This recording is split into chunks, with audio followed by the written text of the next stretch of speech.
Oi pessoal, começa agora o Slow Talk para quem tem prazer em conhecer, que é o Quem Somos Nós. A gente tem mais de 5 anos e se você quiser conhecer todas as conversas que nós já fizemos, vai lá quemsomosnós.com.br e encontre tudo em todos os formatos e plataformas de áudio e vídeo que existe. Hoje a gente continua a série que discute o papel das narrativas na nossa vida. O quanto a gente vive um roteiro que a gente escreve para nós mesmos, em parceria com o acaso, ou o que a gente faz mesmo, ou não é nada disso, ou a nossa vida é aquilo que a gente faz, é aquilo que a gente determina. Por que a gente se emociona com um livro que a gente sabe que é ficção? Por que a gente tem dificuldade de estar presente no lugar onde a gente está, encarar os fatos e estar sempre fugindo para a nossa imaginação? Para ajudar a gente a entender se a vida é fato ou ficção, aqui com a gente a escritora e mestre em criação literária pela New York University, entre outras coisas que ela é também, Lucrécia Zapp.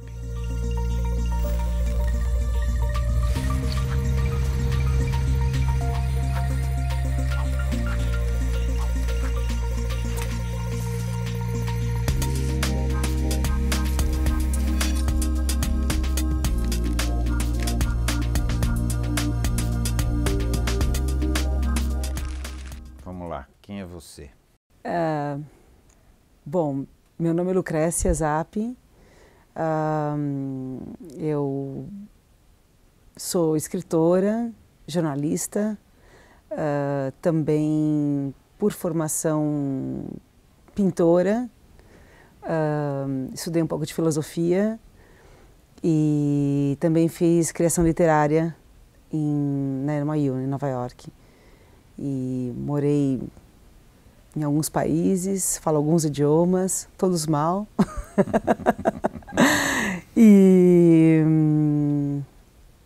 é isso, eu escrevi 2 livros, 2 romances, e o primeiro, que saiu com a Kozak, foi um livro sobre a história dos doces, que reflete muito eu acho que esse estado constante de curiosidade que eu vivo, assim, né, meio batendo um pouco em várias margens, várias costas, que esse livro se chama 1000 Folhas e é mais ou menos um apanhado geral sobre a história dos doces a partir da cana-de-açúcar, que é algo que eu diria que mais ou menos nos define, a nós brasileiros, passando, enfim, herdando dos árabes por meio dos portugueses, né, e quando o açúcar começa a ser comercializado aqui, ele volta para a Europa e dá uma outra cara para a gastronomia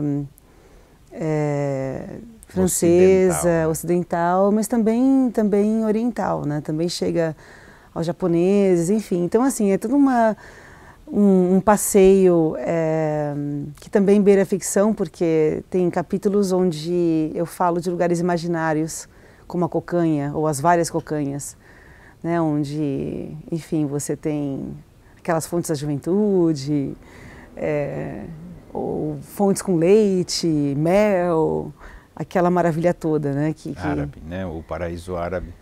Também, claro. O paraíso hindu. E também dentro da Europa, né? Espanha tinha suas cocanhas, Alemanha, Holanda, França, enfim, o que a gente pode chamar hoje de França, né? Ou Itália, enfim, né? E que mais? Quem sou eu? Não sei que mais para onde ir. Mas eu acho que vamos fazer assim, tá bom? Me conta um pouquinho a tua trajetória. Fala vários países, várias línguas, vários isso, vários aquilo. Quer dizer, o que é que causou isso? É curiosidade ou não é? Ou me conta um pouquinho, você nasceu e aí? Eu nasci, eu nasci em Buenos Aires, meu pai é argentino, minha mãe é brasileira. A gente saiu em 76 de Buenos Aires, eu tinha 4 anos de idade. A gente saiu meio assim, sopetão, assim, foi uma coisa que não foi anunciada. Era um clima terrível de medo. por todas as partes, amigos desaparecendo, enfim, dos meus pais. E os seus pais faziam o quê? Bom, meu pai era simpatizante do Partido Comunista, ele trabalhava com turismo, minha mãe também. Era tudo um pouco indefinido nessa época, eram todos assim, bom, meu pai tinha 20 e poucos anos quando eu nasci, ele veio para cá, trabalhou na Enciclopédia Britânica, depois trabalhou na Time and Life do México, então aí você já começa a sentir para onde por onde eu fui passando. Morando. Onde eu fui morando, pois é, aí eu cresci, bom, eu vim aos 4 anos, a gente pegou um cruzeiro no meio do nada, digo, no sentido de, e que tal se amanhã a gente fosse passear, pegar um barco, imagina. Eu, aos 4 anos, adorei a ideia, né? Claro. Mas foi aquela coisa, a gente saiu... que era para sempre, é isso? Pois é, então a gente saiu de viagem. Então eu brinco, né? Eu falo, pois é, tô até agora nessas férias constantes da vida. Então a gente deixou nosso cachorro tinha um zelador no prédio e foi isso, a gente foi embora. E como você se sentiu, você lembra? Eu me lembro de algumas, eu não falava... Não da viagem em si, mas assim, quando você descobriu que não ia voltar. Olha, eu comecei a me dar conta que eu não ia voltar quando já estava mais ou menos claro que eu não voltaria, mas eu comecei a pensar de volta nisso há pouco tempo. Por quê, né, essa viagem sem volta, digamos, né? E o que isso implica na minha vida e até qual é o meu lugar de origem, né? Porque eu me senti muito bem ancorada, digamos, literalmente ancorada no Brasil, porque eu me identifico muito com a personalidade solar, digamos, brasileira. Bom, quando você olha para um argentino, né, eu falo, bom, melancólica eu não sou desse ponto. E, enfim, mas eu tenho muito da Argentina, digamos, comigo. Eu tive uma educação totalmente argentina em casa, mas depois, enfim, eu cheguei no Brasil, não falava português. E aí tinha um monte de primo brincando de... tinha família. A gente tinha família porque minha mãe é brasileira. É verdade. Então, e a gente chegou em Santos e foi para São Paulo, morei sempre no centro. Inclusive, Acre, meu último romance, tem bastante dessa situação geográfica, digamos, ambos, né, em Santos e no centro, na Vila Buarque. Depois eu fui morar com meu pai no México. Aí tinha desaprendido o espanhol. E teu pai e tua mãe se separaram? Eles se separaram quando eu tinha 15 anos. E por que você optou ir com o pai? Não foi uma opção. Minha mãe estava um pouco preocupada, acho que ela dizia, bom, não sei, acho melhor você morar com teu pai. Ela descobriu que eu andava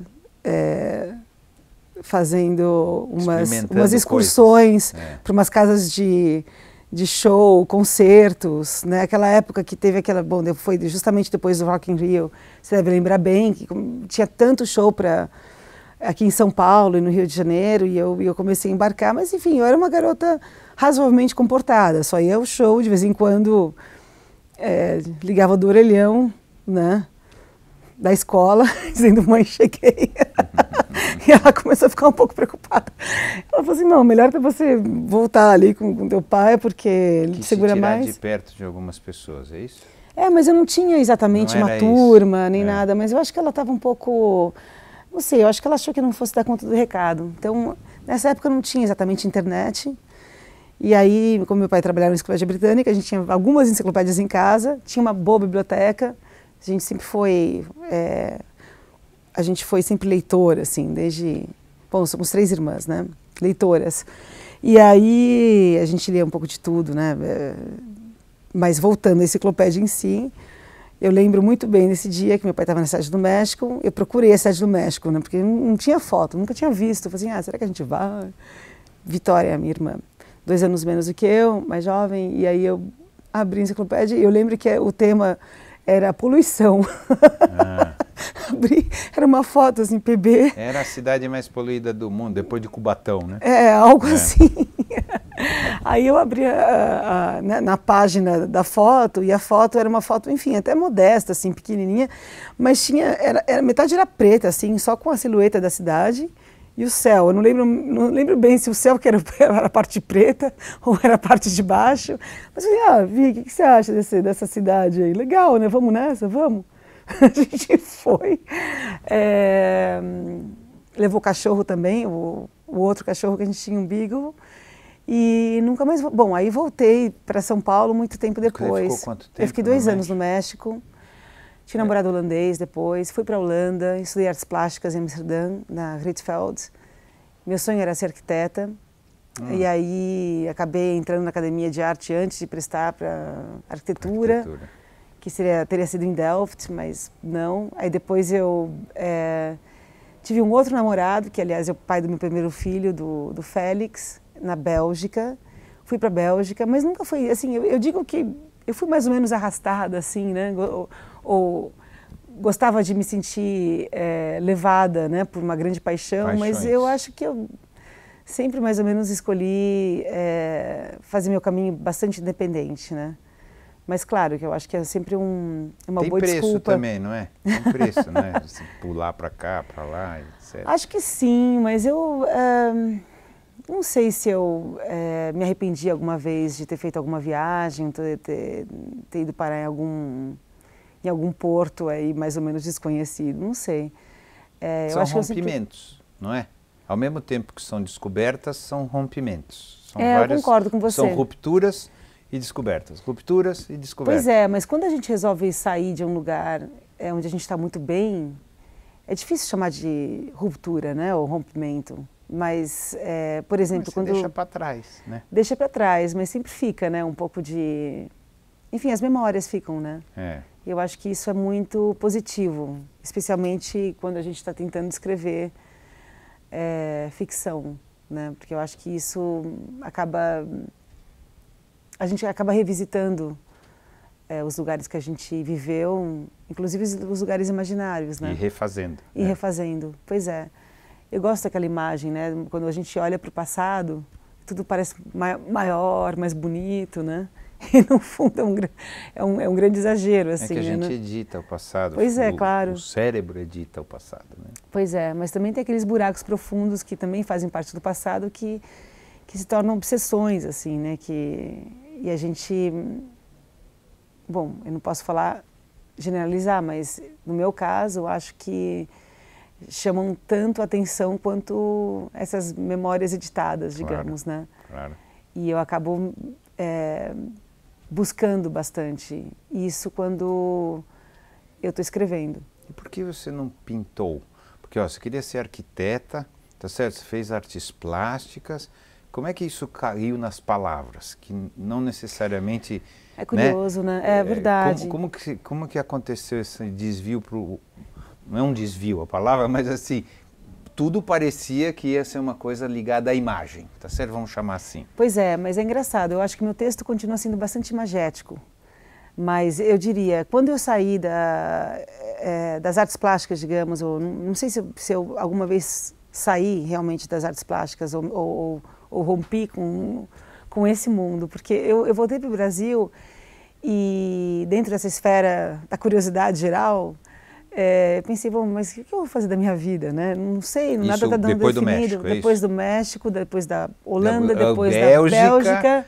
E aí voltou para o Brasil. E aqui estava, né, com meu filho, tinha 2, 3 anos de idade, o Félix, que hoje tem 23, e ficava me perguntando, mas né? Aí pensei, bom, tá aí, uma coisa que não precisa escolher, jornalismo, posso ir para todos os lugares. Bom, esse foi o ponto de partida. Aí eu fiz um concurso para treinamento da Folha, passei e aí, curiosamente, escrevi muito sobre artes plásticas e arquitetura, um pouco de gastronomia, até o momento que eu conheci o meu atual marido, que é norte-americano e tem uma galeria de arte. Eu me mudei para Nova York e trabalho, eu diria, indiretamente com ele. Na galeria? Na galeria, mas sem bater o ponto, digamos. Eu não sei se isso é positivo. Eu não sei se isso é positivo ou não, mas enfim, a gente acaba trabalhando sempre sem nenhum intervalo, né? Porque é que a gente gosta, então a gente está sempre observando coleções, visitando museus. Enfim, eu acho que essa é a parte mais legal do trabalho, claro. Mas, de volta à área da ficção, quando eu cheguei nos Estados Unidos, há 12 anos, eu pensei, bom, tá, legal, manual da redação, decorado, folha, etc. Essa coisa de editar as palavras, os verbos, até o tempo, né? Você escreve muito no presente, no jornal, pelo menos na folha. Então, eu comecei a sentir falta de mais, né? Dessa oralidade, desses desvios, né? No texto, Mas você foi se apaixonando aos poucos pelo texto, é isso? Aos poucos, eu diria. Eu já escrevia historinhas quando era... Enfim, não quero nem diminuir muito isso, né? Porque está olhando para o passado, né? Grandes histórias, aos 8 anos de idade, 9. Enfim, e aí quando eu cheguei nos Estados Unidos, eu falei, bom, vou tentar fazer algo que me aproxime um pouco mais desse universo. Então eu apliquei para criação literária. E eu tinha uma história que eu escrevi ali. Conto, no ponto, E não, aí mas era um conto, uma coisa pequenininha.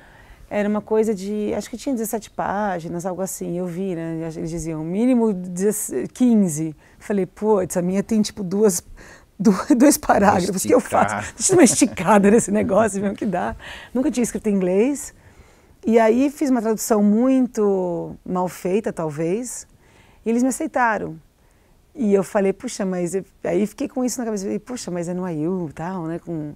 Considerada uma das melhores do país, né? Como que esses caras me aceitaram, né? E aí a resposta com veio... dúvidas sobre a qualidade deles. É isso? Por eles terem me aceitado. Se eles me aceitaram, tem alguma coisa errada. Tem alguma coisa errada. E aí, nessa época, eu estava lendo muito Thomas Bernhard.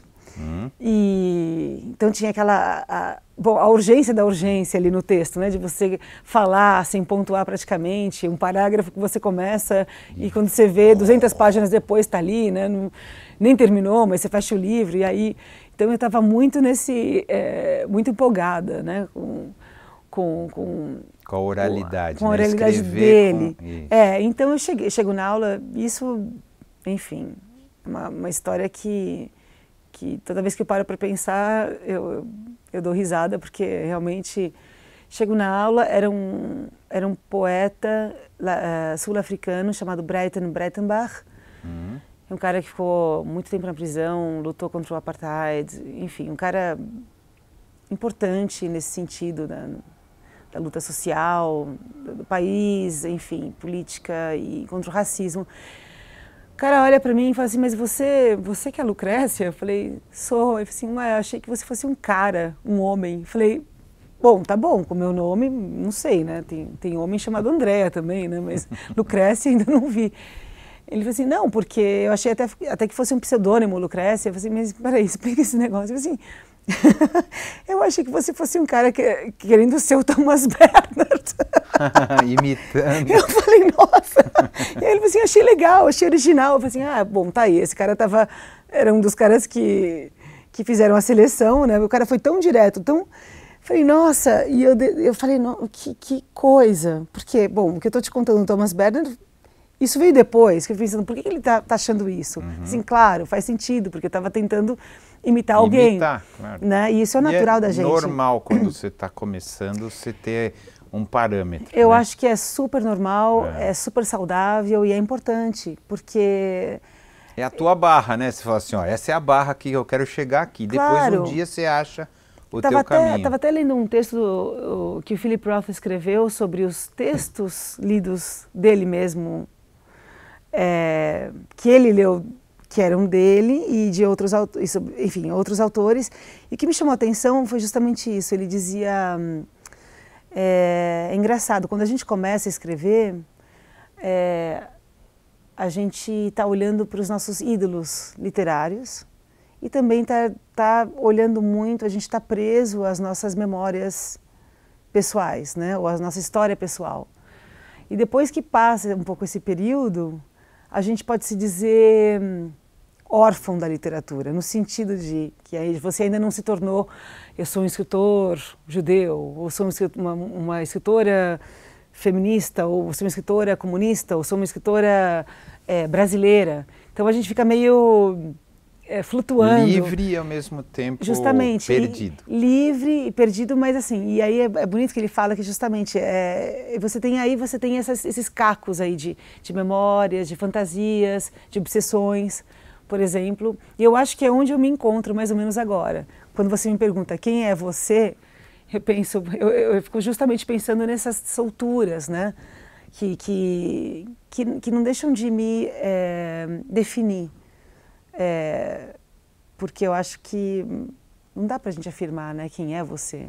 Não, sei. Claro que não.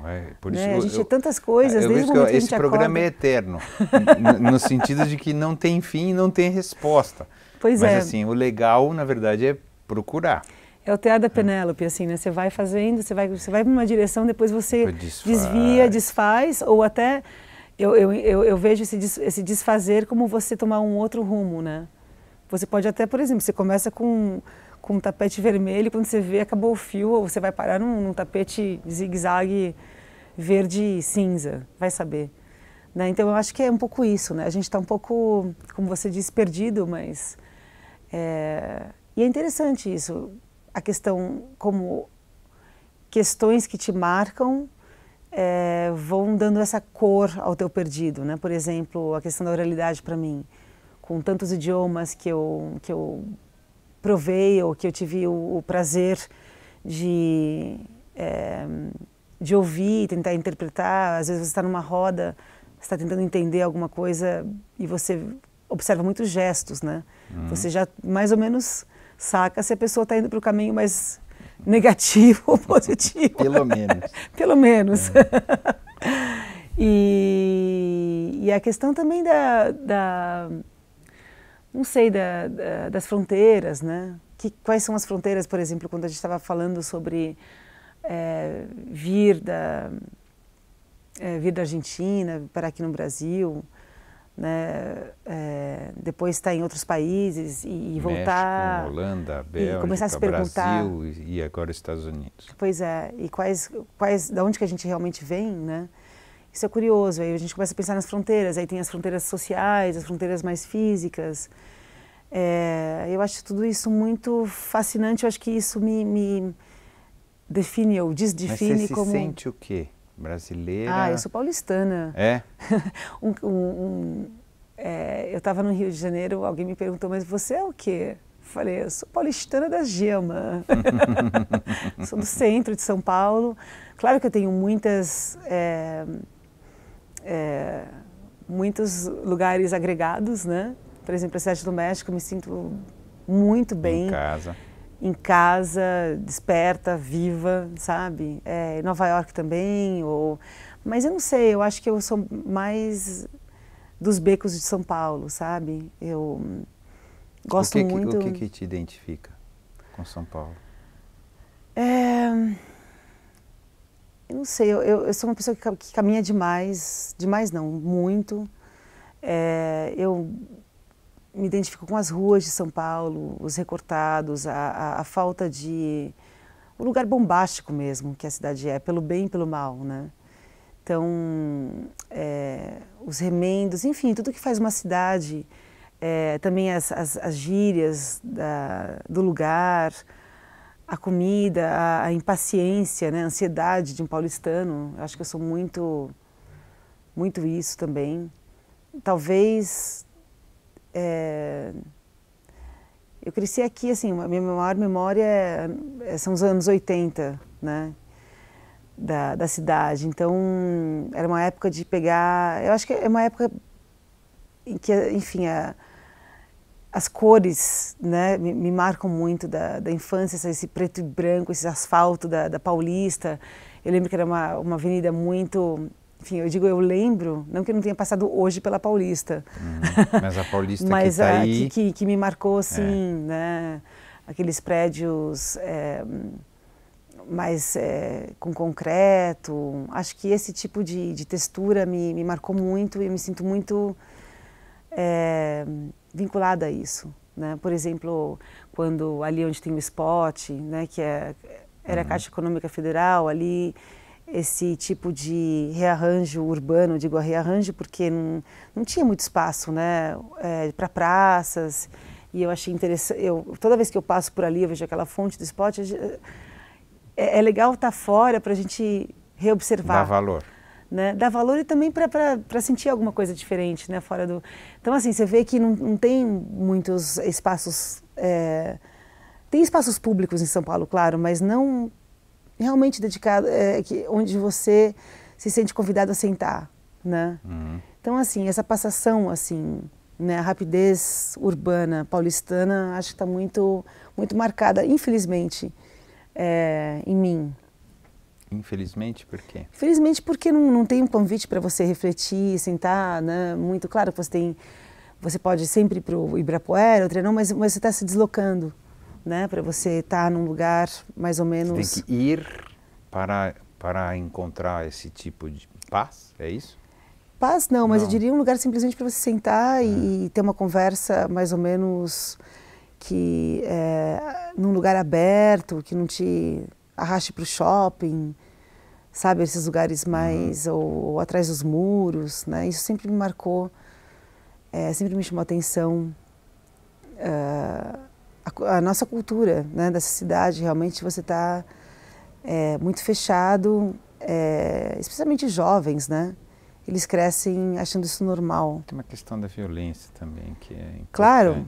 uma questão não, a grande questão da violência, né, que eu não sei exatamente para onde que isso vai evoluir sendo irônica, mas até inclusive nos Estados Unidos, enfim, em qualquer lugar hoje em dia é difícil, né? Mas a questão é como você vive, né? Como você decide viver com relação a isso, né? Não sei. Tá, vamos lá. Você daí sabe-se lá por que resolveu então fazer um negócio de... Porque não ficou muito claro para mim. Fiz jornalismo e depois resolvi fazer NYU sobre escrita criativa, não é isso? Talvez como uma continuação do jornalismo, mas como, não sei se a palavra é profissão, mas é como dom, você falou assim, não, agora é isso, eu quero ser escritora, ou fala assim, bom, agora deixa eu ver como é, não, foi uma decisão. Não sei se você entende o que eu estou falando. Olha, quando a gente escreve, eu não sei, primeiro, muita gente diz que você começa escrevendo para si mesmo, né? Mas depois tem a necessidade de, você tem que ser lido, né? Se você escreve, você tem que ter alguém que te leia, né? Então, assim, Você tinha no jornal. Tá você certo? tinha no jornal, sim. Mas não era autoral. Claro, mas quando você começa a embarcar nos teus devaneios ficcionais, você não sabe como que você vai sair com isso. Você não sabe se você vai... Quem é que você vai tocar com isso, né? Então, assim, você decidir, agora eu vou ser escritora, acho que isso, eu nunca tive esse tipo de... eu não diria ambição, mas certeza. Foco. Foco eu tinha, porque se você não tem foco... Você queria tecnicamente ficar melhor, é isso? Quando você foi fazer o curso? Eu queria, sim, e também me aproximar de uma forma mais ou menos tímida, saber como é que as pessoas produziam ficção, né? Mas desde cedo eu entendi que você tem que ter disciplina, e é assim que eu entendo foco, né? Mas eu não sabia se a coisa ia dar certo, né? Você não sabe, você quer fazer uma sopa, você não sabe se vai ter samba a tua sopa no final. Claro. Joga um pouco mais de sal, se né? as pessoas vão gostar ou não, você pode até achar maravilhosa, mas as pessoas podem... Joga mais sal ou joga mais sangue, né? No caso da ficção. E aí eu acho que eu caí num território muito fértil com relação às pessoas que eu admiro, sabe? Eu gosto muito de noir, de policiais, eu acho muito interessante essa coisa, que vem justamente um pouco do jornal também, né? Essas notícias... Hoje em dia está quase assim, só isso. Tá stranger than fiction, né? Pois é, então eu não sei, eu comecei a observar como as pessoas escreviam, tinha muito exercício, assim, você tinha que escrever semanalmente, mas também ler muito a prosa dos outros. Então, e tinha também, claro, o grande obstáculo que era o inglês, né, para mim. Eu já falava inglês, mas você... É completamente diferente. Você falar inglês, mandar bem um e-mail em inglês, até tô falando assim, corretamente, assim, né, com gramática impecável e tal. Ok. Não tem nada a ver para você saltar até... Porque você pode achar que você escrevendo um texto, puxa vida, estou imitando até bem não sei quem, né? Mas não, você começa... muitas vezes você cai nos clichês da oralidade que você nem percebe que você está usando e você coloca na tua ficção. Mas o fato de você não ter vivido aquela língua te tira um pouco, não é isso? Do sentimento daquela palavra. Totalmente. Não é? Você tem total razão. Você tem que dar tem um buraco que você acho que você nunca vai conseguir, não sei se é uma palavra muito poderosa, mas assim, o espanhol acho que você é próxima, tá certo? Sim, eu sou próxima, mas eu também não tive essa... Também não é. Então o português é a tua língua, né? As palavras têm um significado aqui para você que tem a ver com o teu, que está na tua célula. O teu sangue, justamente. Já o inglês, ou seja o espanhol, acho que o holandês, não sei se você fala, mas é a língua mais difícil do mundo, né? Provavelmente. Não, acho que o alemão ganha. Aí, mesmo que você use as palavras certas, elas não têm o sentimento de quem viveu lá, não é isso? É, verdade. Sempre tem um buraco. Né? Como é que você lida isso hoje? Hoje você escreve em inglês, é isso? Ou você escreve em português? Eu escrevo em português, estou começando meu terceiro romance agora, estou escrevendo em português, mas tenho muita vontade de traduzir meio no calor ali da produção para o inglês. Por vários motivos, mas voltando à escrita, sim, é em português. Porque me sinto Porque em esse casa, é o teu lugar. É meu lugar, sim, mas cada vez mais buscando, repuxando para as estranhezas, digamos, das palavras, como elas soam, sabe, como é que elas se... Porque quando você não está no país onde o idioma é falado, né, por todo mundo, assim, você ouve os desvios da língua, você ouve palavras novas, né, se transformando até em outras, assim, uma questão de um dia, dois, uma semana. Curioso isso, né? Inclusive até a forma de puxar, assim, os sotaques, né? Eu sinto que as pessoas estão falando um português um pouquinho mais diferente do que quando eu saí aqui. Normal, enfim. é quando o gringo, os argentinos vinham para cá, pegavam umas gírias, voltavam, passavam um tempo, eles voltavam, falavam que era gíria e já não funcionava. Não, aqui nem eu, até, né? Essa coisa de falar meu, imagina, eu saí com 16 anos daqui, pensava assim, poxa, você é adolescente? Qual o teu problema? Você fica com uma língua datada, né? Pois é, mas eu gosto disso também, eu acho isso muito enriquecedor, porque você revisita essas palavras e claro, elas podem perder o sentido ali daquele momento onde ela surgiu, né? Mas também não deixa de ser uma palavra com significado ou muitos significados que podem seguir se transformando hoje, né? Por exemplo, quando eu estava escrevendo Acre, eu dava muita risada, porque eu escrevia a maconha da lata, né? Porque está no momento Santos, as latas, e todo mundo falava da lata quando era uma coisa boa. Né? Então, para mim, hoje em dia, quando eu penso na lata, uma coisa da lata, eu fico pensando num som assim, né? Muito de percussão. Mas não tem o menor significado para... Não tem mais. Nenhum. Não tem mais, mas para mim tem uma riqueza quase antropológica, assim, sabe? Ou, antropológica não, arqueológica. Sabe, de encontrar um latão mesmo, né? Que as pessoas falavam assim, nossa, parece uma lata de leite ninho, gigante, né? Quando as pessoas entrevistando os pescadores. Sim, pois é. E eu pensando já, conversando com essa turma que via essas latas, esses brilhos ali no mar, né? Parecia uma alucinação, né? Imagina aquele sol a pino, aquelas latas, ainda mais, né? De maconha. Ainda mais de maconha, ainda mais da lata, né? Aí eu fico pensando, poxa, mas lata de leite ninho, né? Essa era a descrição, né? E eu conversando, entrevistando gente, enfim, há 3 anos, quando eu estava produzindo, né? Quando eu estava fazendo o texto. E aí, isso já parecia antiquado, né? Uma maconha de leite, uma lata de leite ninho, uma lata de, o que eles falavam? De ketchup. Eu falei, mas peraí, lata de ketchup?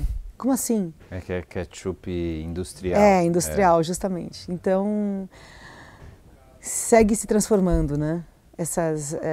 Enfim, um termo desses continua ganhando outras dimensões. Para mim, eu acho legal isso. Né? Você, de repente, se deparar com um texto dos anos 40, Dashiell Hammett falando gíria, sabe? Você fala, nossa, mas que... O pessoal fala swell, né? Nessa época. Ou o pessoal fala, o que era? Mas isso é mais de filme no ar, o que fala mesmo? Se você não fizer isso, vai ser curtains para você. Curtains é a cortininha daquele carro funerário. Então, já entendeu. E eu gosto de brincar, até hoje eu falo, vai ser curtains para você. Eu falo pro meu marido, para os amigos, eu falo, ó lá, hein? Mas, pois é, eu acho que é engraçado quando você me pergunta sobre a origem.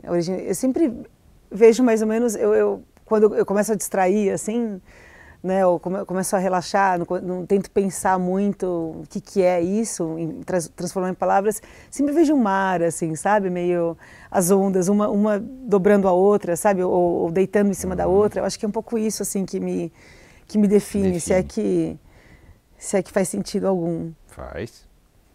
E, assim, entrando um pouco num dos temas que a gente quer falar por que você acha que a gente necessita inventar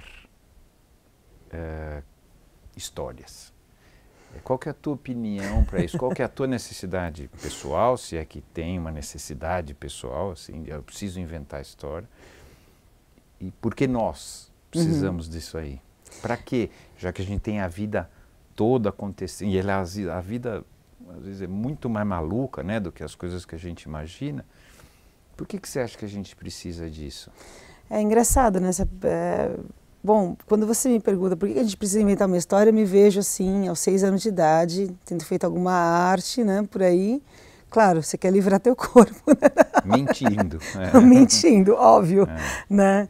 E outra também, eu me vejo assim numa roda de, sei lá, coleguinhas, assim, você mente exagerando, contando o teu melhor, né? Então, assim, essa arte de se tornar um super-herói, né? Eu acho que a gente carrega isso um pouco com a gente. E eu sempre penso... pelos outros, então... Pelos outros, talvez sim. Pelos outros, ou para fugir de uma punição de alguém, ou para impressionar os outros, pelos outros. Pois pelos outros. Inventa pelos outros. E também pelos outros chegam as histórias assim mais interessantes, né? Assim, você pensa numa conversa de cozinha, um monte de tia, né? As fofocas, né? Aquela coisa, mas eu não falei nada, mas fulano não sei o quê, mas eu não meti nenhuma opinião. Isso me diverte muito, sabe? Como é que a pessoa conta. Bom, primeiro a necessidade para mim é o velho telefone sem fio, né? Provocar assim, uma dessas brincadeiras do passado, né? E telefone sem fio na época não tinha celular, né? Claro, então você conta uma história e isso tem muito a ver com, claro, com o Walter Benjamin falando aquele texto dele sobre storytelling, né? Como a história se transforma. A partir do contar. Isso para mim é fascinante, assim, não tem preço, assim, como uma história começa, enfim... De um jeito e pode acabar, sei lá, fulano de tal, por exemplo, pensando, não sei, fulano de tal matou sem nenhum motivo a mulher. Né? E aí vai se transformando e aí já começa, né? Mas ele tinha uma birra danada com não sei quem. Foi uma... tinha um ditado antigo que é quem conta um conto aumenta um ponto. Pois ou transforma um ponto. É, né? Você vai indo. Pois é, eu acho que tem isso, assim, a fascinação de você ouvir, de transformar e de fantasiar por você mesmo e de enxergar. E justamente quando você conta uma história, você não tem normalmente como, enfim, um cinema, né? Você não tem a tua uma projeção visual ali. Então você cria. Eu acho que é muito rico isso, né? Você começar a criar imagens que são tuas também, que vêm da tua experiência. Por isso que eu acho maravilhoso você escrever um livro e você não sabe quem é teu leitor. Qual é o filtro que ele vai usar, como é que o livro vai ficar na cabeça dele. E essa beleza disso, né? Porque muitas vezes você Mas por que eu gosto de ouvir uma história que não é uma verdadeira, não sei se é essa a palavra, por que eu gosto de ouvir uma coisa que é uma imaginação sua ou de qualquer outra pessoa? Pois é, eu não sei. Por que isso é interessante? A vida é cheia de coisas, pois tá é. certo? Se a gente resolvesse realmente estar presente na vida o tempo inteiro, ela preenche com coisas o tempo inteiro. Por que a gente escapa?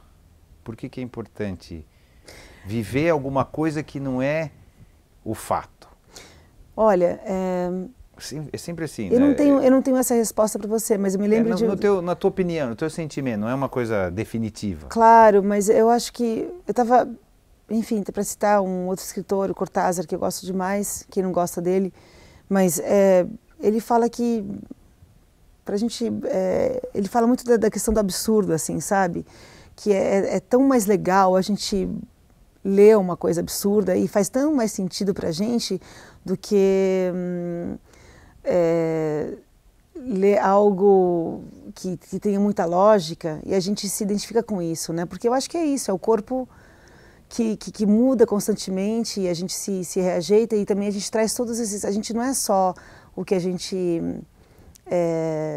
enxerga com os olhos, né? E o nosso dia não começa exatamente na hora que a gente acorda e vai dormir, né? A coisa continua ganhando mil formas e você traz suas memórias para isso, você vai ruminando de tantas maneiras assim que eu acho que é isso que chama para ficção, né? Ainda mais quando você aceita que você vai continuar transformando. Se você lê algo e você se identifica com algo, seja por, não sei, você pode se identificar com um personagem ou um lugar por onde ele passa, e a mágica já se fez, já teve o caldo aí, digamos, né? Porque você começa a puxar, você começa a se lembrar.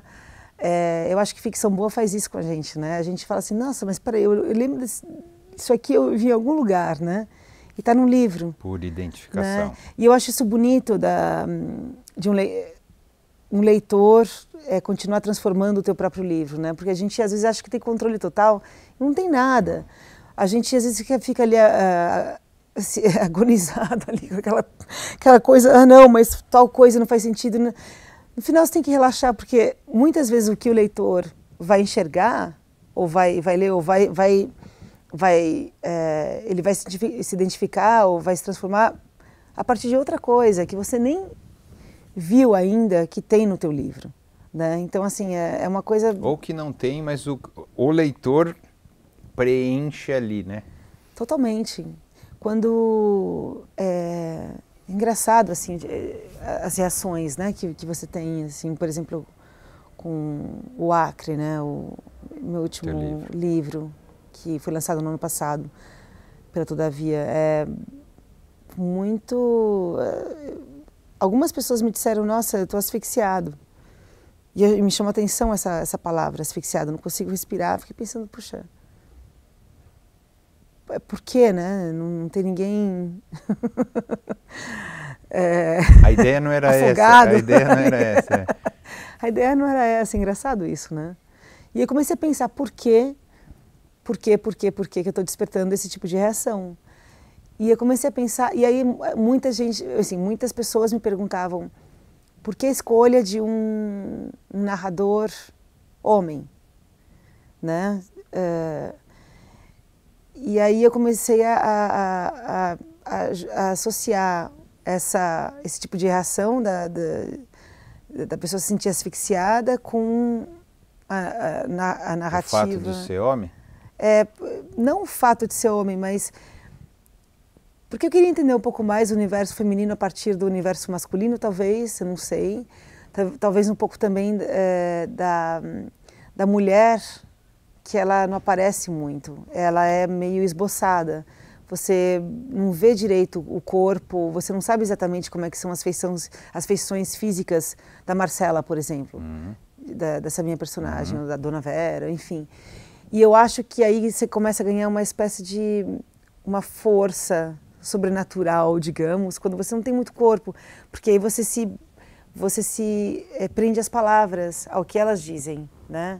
Para você mais ou menos formar uma ideia do que... De quem elas são. Pois é, e isso talvez te tire o chão, eu não sei, isso pode ser uma teoria completamente maluca minha, mas o fato de você tá lidando com quase fantasmas num texto, que tem voz, né, talvez isso te tire um pouco o chão, eu não sei, né, mas no teu caso você quis experimentar ser homem? Experimentar ser homem, talvez um pouco pela minha... Talvez isso que te permita o escrever, no teu caso, eu quero tentar estar em outro corpo, ou não outro corpo, outro jeito. Pode ser de mulher também, não precisa ser de homem. Mas... com Acre, especificamente, eu estava interessada na ideia de um faroeste. O que é um faroeste? Né, morando nos Estados Unidos, né, aqueles... e também as leituras que me influenciaram bastante tem muito a ver com essa terra vasta, né? Os horizontes sem fim, sem essa falta de fronteira. O que é fronteira? A fronteira é onde tem a cerca, né? O que isso tudo representa para mim? E muitas vezes, nesses grandes romances, os grandes personagens são homens. Eu pensei, poxa vida, né? Deixa eu ver. Deixa eu me divertir um pouco passando por essa voz. O que é essa voz masculina, né? E dentro de São Paulo ainda. Será que é possível escrever um faroeste em São Paulo? No centro. No centro de São Paulo? Eu acho que sim, né? Eu brinco, eu digo que não tem... Bom, tem o cara que vem, o sujeito, né? O forasteiro, né? Que chega de longe, tem a questão das fronteiras, né? Sociais ou não, tem as cercas, tem os muros. Aí alguém falou, não tem xerife. Eu falei assim, mas tem síndico. Que é quase. Mas, então, não sei, um pouco mais ou menos por aí, assim, né? Buscando adaptar leituras que me marcaram muito. Esse universo faroeste, é isso? Você falou, deixa eu trazer isso e ver o que lugar dá. Onde eu vivi. Talvez dê certo, talvez não. E vamos ver o que acontece. Pois é, eu acho que é isso também, né? Agora eu tô me adentrando assim adentrando, eu gosto da palavra. Também tem uma questão assim bastante urbana, falando sobre bullying, sobre adolescentes também, e justamente de quem é a rua, né? E o que acontece na rua. E se isso passa batido, e por que passa batido ou não, quando você está lidando com vidas. Então, também eu volto ao universo urbano, também de fronteiras. E como é que se você faz, por acidente ou não, uma grande merda, assim, como é que você volta a essa vida? E quem é você? Né? Como que você consegue se lidar com essa situação? Pois é. Bom, é o que acontece todo dia com todo mundo, não coisas grandes, porque você concentra isso numa coisa, mas todo mundo de alguma maneira tem que fazer escolhas. Pois é. Tá certo? O tempo inteiro. O tempo inteiro. E eu gosto muito dessa proximidade com o lado... Tô brincando agora, mas o lado bobo cotidiano. Sabe aquele lado sem importância? Porque eu acho que esses lugares mais aparentemente invisíveis, ou simples, ou automáticos da nossa vida, do nosso dia a dia, acho que são os lados mais importantes e sintomáticos de uma coisa muito maior. Que escondem coisas grandes. Pois é. Esconder com o propósito de esconder, talvez não. Não, sim, não conscientemente, mas tem por baixo deles... Mas muitas vezes, claro, a gente também escolhe esconder, né? Por exemplo, o que me fascina, por exemplo, é sentar, às vezes, num restaurante e notar que, enfim, tem dois tipos de casal, assim, né? Aquele casal velhinho que não fala nada, só come aquela comida. Tem o jovem também que não fala nada. Justamente, esse é o outro tipo de casal. Eu fico pensando, qual que é o casal mais fascinante, assim, ou mais né? infeliz. Ou mais infeliz, ou talvez o mais acertado, vai saber. Mas um casal que, aí, claro, que eu levo para o pior sentido. Eu falo assim, poxa, eles não têm nada a dizer, assim, um para o outro. Nossa, que isso. E para mim isso eu acho tão... E é uma coisa que você vê todos os dias, né? Me dá uma angústia quando acontece isso, não quando é? eu vejo um casal muito tempo sem trocar uma palavra. Pois é. Eu penso, será que eles estão muito acertados? Aí já falaram tudo que eles tinham que falar? Só estão esperando a morte chegar? Acho que não, claro, né? Mas, e aí o casal mais jovem, que também me chama atenção, claro que já acho que é um drama muito maior isso, mas você tem o celular ainda para se esconder. Então você tem um negócio, é que nem segurar o cigarro, né? Né? Você tem aquele, antigamente, claro, então assim, aquela muleta, né? Que você, e aí, mas o cigarro era meio uma muleta para você se comunicar, né?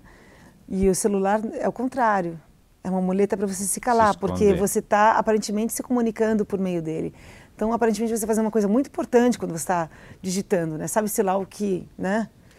O que é, mas é uma coisa que fica ali naquele plano invisível, mas que também te protege da não conversa que você quer evitar, né? Então, acho isso muito, muito curioso. E eu, como sou uma escrava, uma escrava da conversa alheia, porque eu gosto muito de ouvir, não necessariamente só a conversa, enfim, a grande fofoca, mas eu gosto de saber como as pessoas falam, como elas se repetem, sabe? Então, assim, até 3 anos, não sei, acho que a coisa mudou muito. Andar num ônibus, pegar um ônibus aqui em São Paulo...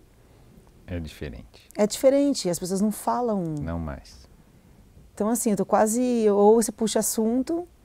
Ou, não sei, você vai para, enfim, acho que é mais fácil, claro, quando você está numa roda, ou tá do lado de uma roda mais noturna, digamos, sim, aí o pessoal sai para falar. Mas aí o pessoal já não está mais falando, está gritando. Mas música, tudo bem. Bebendo. Pois é. Mas é bonito isso, né, ainda. Eu sempre penso no tal do telefone sem fio, né? E como a notícia vai se transformando, ou o boato, né? Eu acho que isso que me motiva muito a escrever. Então, a literatura, vou ser bem genérico, tá? Tá passando por uma crise, assim, no sentido de os livros já não estão vendendo tanto, se discute menos, né, sobre as coisas, etc., apesar de ter muito mais livro, né? Mas eles vendem cada vez menos. Não está tendo um questionamento sobre literatura, né? Não sei se acontece lá também, mas acho que sim. As livrarias estão fechando e etc, porque já não tem a quantidade de gente que compra. Mesmo, e os livros online não compensam isso e tal. As formas de se conectar com os outros, né? Que a literatura era uma coisa muito poderosa e tal, apareceram várias outras, né? E que talvez esteja tirando um pouco a importância da literatura nesse sentido, tá? Não a importância para você, ou a importância, mas da conexão, da mensagem com as pessoas, que talvez é a base, falo para os outros, não é isso? Como que você vê isso? Olha, eu não sou uma pessoa, não é uma questão de ser uma pessoa ou não, mas enfim, eu sou uma pessoa otimista, digamos, né? Nesse sentido. Eu acho que isso está se transformando. Isso. Né? Ao invés de estar acabando ou se tornando mais, enfim, ralo, né? Eu acho que no Brasil, por exemplo, especialmente no Brasil, acho que está tendo uma descoberta incrível da literatura. Né? Esses grupos, inclusive mulheres, né? Cadê Mulheres? Leia Mulheres, enfim, não só para elas, né? Mas para todo mundo. Acho que muitas livrarias de bairro estão fechando, mas também outras se abrem e aí começam os círculos de leitura. Eu vejo que muitos livros são apresentados com bate-papo e as pessoas frequentam. É algo que enfim, você não cobra o ingresso para isso, então assim, é livre, né? Eu diria que é quase assim, para muita gente é um novo cinema. Eu não sei, eu acho que é positivo o que está acontecendo aqui. Nos Estados Unidos, sim, você tem... Bom, é muito forte a produção de literatura, mas eu acho que tem um pouco também do que a gente estava falando sobre olhar para o passado e falar assim, poxa, já na nossa geração, eu não sei a tua idade, mas enfim, eu calculo que a gente mais velho. Que a gente seja essa geração. Eu acho que tem aquela coisa, né, de você ler durante o cursinho, o colegial, né? E essas são leituras muito mal lidas, né? Porque é sem vontade. Poxa, eu já li muito livro, enfim, Machado de Assis. É uma pena, porque estraga porque você lê com uma arma na cabeça, certo? A leitura. E se bobear, você ainda cola, você pega o resumo. Certeza. Eu era daquelas espertas, eu não queria ficar estudando.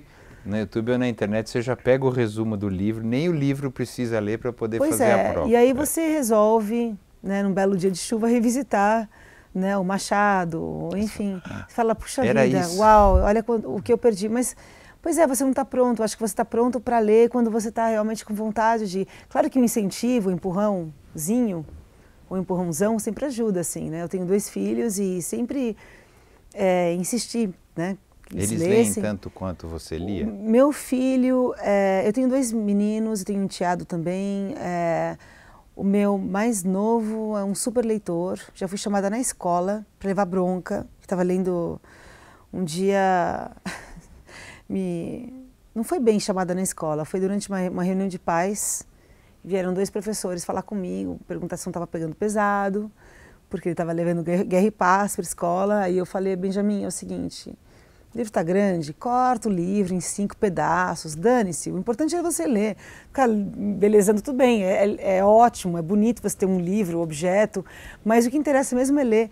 Mas não foi por ter cortado o livro, mas porque ele se recusou justamente porque eu tinha cortado o meu e ele levou calhamação ali para a escola e o pessoal, ai, coitadinho e tal. Imagina, é um livro, quem se interessa por aventura, né? Quem lê Júlio Verne vai gostar de ler Guerra e Paz. Poxa, e ainda mais quem gosta de história. Eles estavam estudando a Revolução Francesa. Então, assim, poxa, super legal o que está acontecendo na Rússia nesse momento e tal. E não é um livro, pode ser grande, mas não é um livro tão denso como as pessoas acham, né? Uhum. Denso é Dostoiévski, né? Mas isso ele já tinha lido. Mas, enfim, e meu irmão maior não gostava de ler mesmo, acabou. Então, assim, ele leu poucos livros da vida... E é músico, enfim, eu acho que cada um faz suas escolhas, mas eu acho que a gente podendo incentivar todo tipo de arte, eu acho que é sempre válido, não só literatura, né, mas enfim, claro. Ouve, o máximo abre teu ouvido, né, abre os olhos. Cada um se identifica claro. com um tipo de expressão. E quem sou eu para impor alguma coisa, né, se meu interesse está em literatura... Ótimo para mim. Sorte sua. Sorte minha, problema meu, né? Claro, mas eu acho que essa nostalgia pela grande literatura e que a gente lia muito mais antigamente, eu discordo disso. Eu acho que claro, a gente tinha menos distrações, né? A gente não tinha computador, pelo menos eu não cresci com computador, não cresci com um celular, muito menos com o celular. Então, claro, se a gente não está fazendo nada, talvez, muito talvezmente, a gente pegue um livro para ler, né? Ou Tio Patinhas também. Ou Tio Patinhas, ou né? A Mônica, pois é. Então, eu acho que a gente tem interesse grande por literatura, tem muita gente nova, jovem, digamos, muito interessada e que discute assim, tão, com tanta vontade quanto eu já vi nos meus velhos tempos, digamos. E você escreve para quê? Essa é uma boa pergunta. Ou seja, você já sabe que eu não tenho resposta. Não sei, a resposta eu não faço ideia. Para quê? Eu não sei. Eu gosto de buscar as sonoridades da palavra, eu me interesso pela palavra quase como objeto, eu gosto das repetições, eu gosto de imitar as pessoas quando elas falam, contar histórias, muitas vezes, bom, acho que está mais na forma de contar a história, que ela se transforma como para onde que essa história vai me levar, digamos. Eu acho que brota de obsessões, de necessidade mesmo, sabe?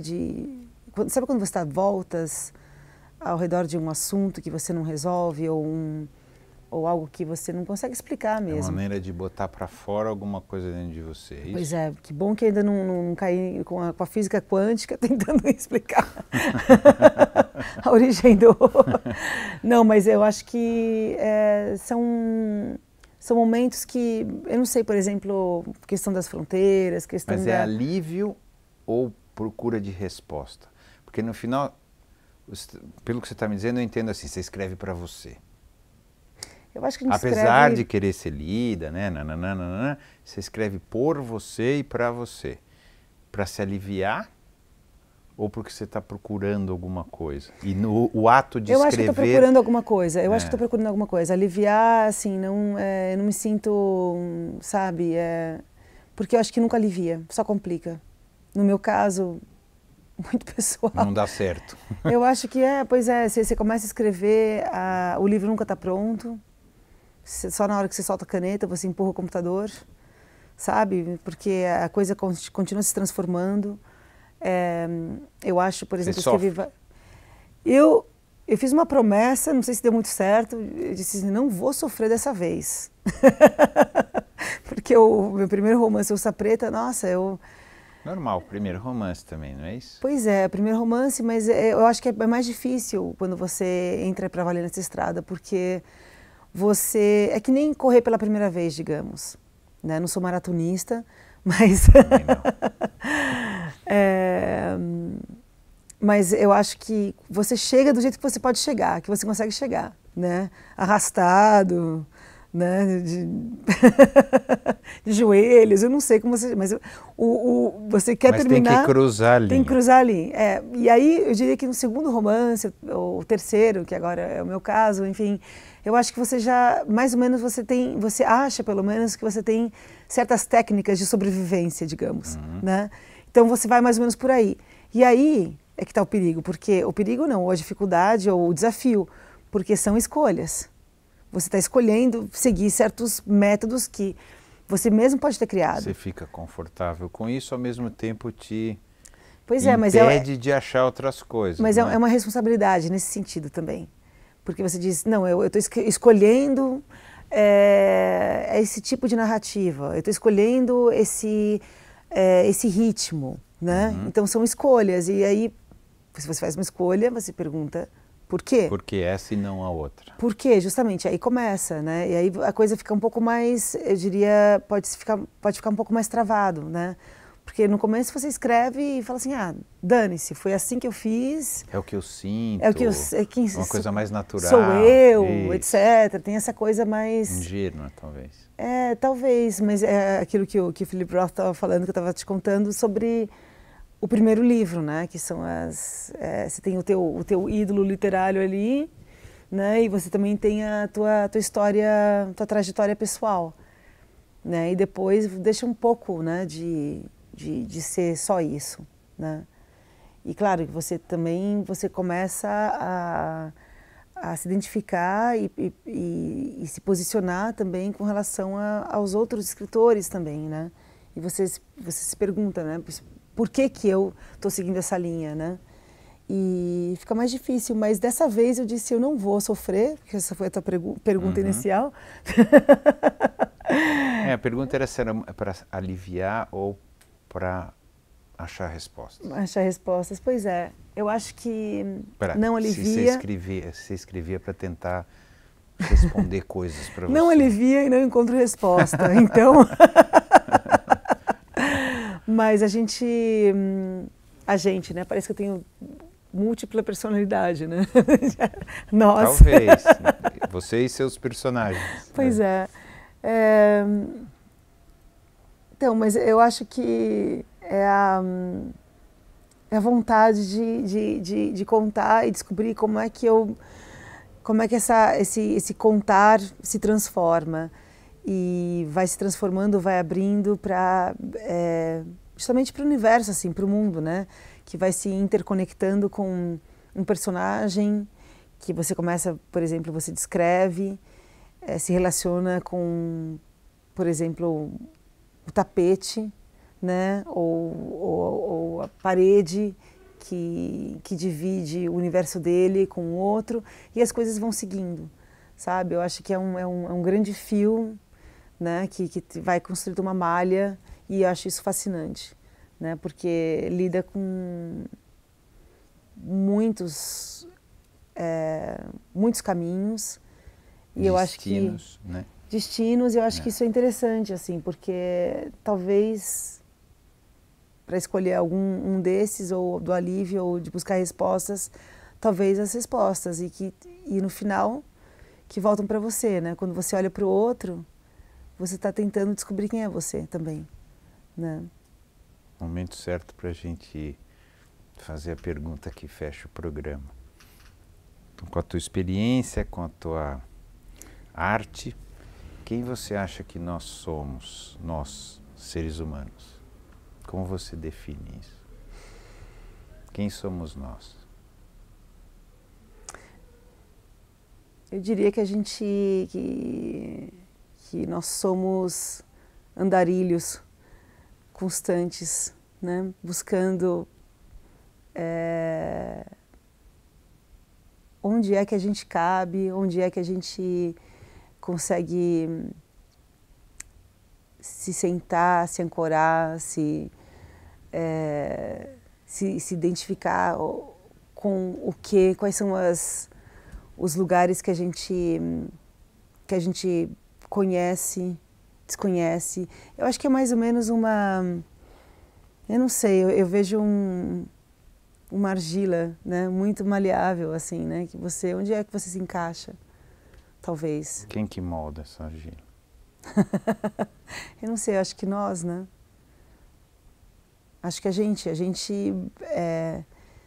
como você disse, são caminhos feitos de escolhas, e a gente é altamente maleável, digamos, né? Ou a gente é altamente maleável. Tá bom, maravilha.